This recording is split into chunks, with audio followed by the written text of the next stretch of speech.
Assalamualaikum warahmatullahi wabarakatuh. Perkenalkan, nama saya Tia Aulia dengan NIM 24040020227. Kali ini saya akan memaparkan terkait struktur organisasi yang mana diampu oleh mata kuliah saya yang berjudulkan Perilaku dan Budaya Organisasi. Kali ini saya akan memaparkan satu persatu dari struktur organisasi yang telah saya teliti. Yang pertama adalah struktur fungsional. Secara singkat, struktur fungsional ini merupakan mengelompokkan pekerjaan berdasarkan fungsional atau spesialisasi, yang mana contohnya seperti R&D, pemasaran, keuangan, dan lain-lain. Adapun lebih spesifiknya, mekanisme kerjanya itu bersifat sangat hierarki atau vertikal, yang mana setiap departemen itu contohnya pemasaran, keuangan, atau produksi dipimpin langsung oleh manajer fungsional yang mana langsung melaporkan ke direktur utama. Perilaku yang terjadi itu para karyawan hanya bekerja dengan seseorang ataupun rekan kerja yang berada di ruang lingkup kerjanya atau dengan bidang keahlian yang serupa.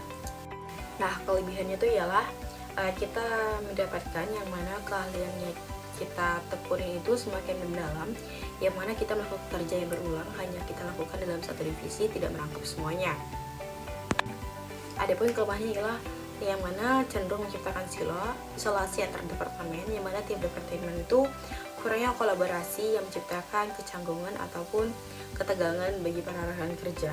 Kedua ialah struktur fungsional, yang merupakan organisasi dibagi menjadi unit-unit semi otonom ataupun per divisi, yang mana berdasarkan produk berbeda, wilayah geografis, ataupun jangkauannya yang berbeda. Nah, mekanisme kerjaan itu ialah setiap divisi memiliki ataupun sebagai pusat bisnis tersendiri yang hampir mandiri, yang mana setiap departemennya memiliki pendukungnya tersendiri. Contohnya, produk A memiliki pemasaran ataupun keuangan sendiri, lalu produk B memiliki pemasaran ataupun keuangan tersendiri yang terpisah. Lalu perilaku organisasinya ialah yang mana jadi struktur itu menekankan pada kecepatan atau fleksibilitas terhadap perubahan pasar ataupun kebutuhan spesifik pelanggan. Nah, kelebihannya itu ialah fleksibilitas dan responnya cepat terhadap perubahan pasar ataupun pada produk tertentu, yang mana setiap divisi itu memiliki cara ataupun budaya ataupun fokus pasar tersendiri bagi produk-produknya. Lalu kelemahannya ialah beberapa duplikasi. Kelemahannya ialah duplikasi sumber daya, yang mana misalnya setiap divisi memiliki HR ataupun marketing yang tersendiri, yang mana bisa menimbulkan sifat kompetitif antar divisi itu bersaing untuk mendapatkan sumber daya perusahaan.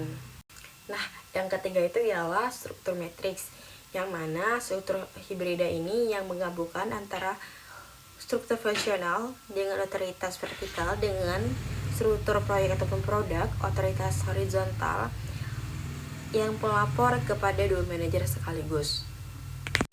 Nah, lalu mekanisme kerjanya ialah karyawan memiliki dua atasan, yang mana manajer fungsional itu sebagai pengembangan karir ataupun teknis, lalu juga ada manajer proyek yang mana sebagai untuk penyelesaian tugas spesifik dari produk-produk yang mereka terjunkan. Lalu dengan adanya tersebut sangat kolaboratif ataupun dinamis, sehingga membentuk kolaborasi yang baik bagi antar departemen atau divisi untuk mempergunakan sumber daya ataupun yang disediakan oleh perusahaan.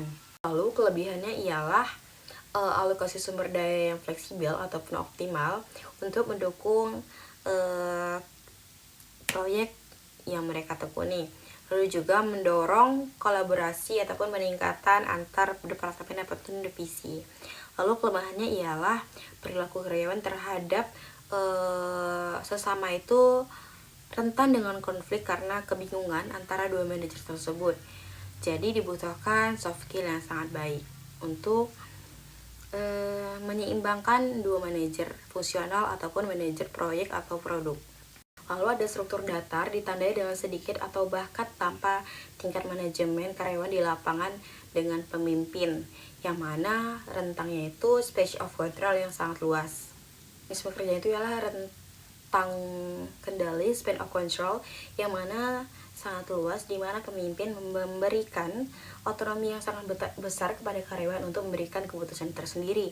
Lalu perilaku yang terjadi ialah mendorong budaya inovasi ataupun pemberdayaan terhadap karyawan untuk meningkatkan komunikasi antar divisi sangat cepat ataupun tanpa hambatan birokrasi.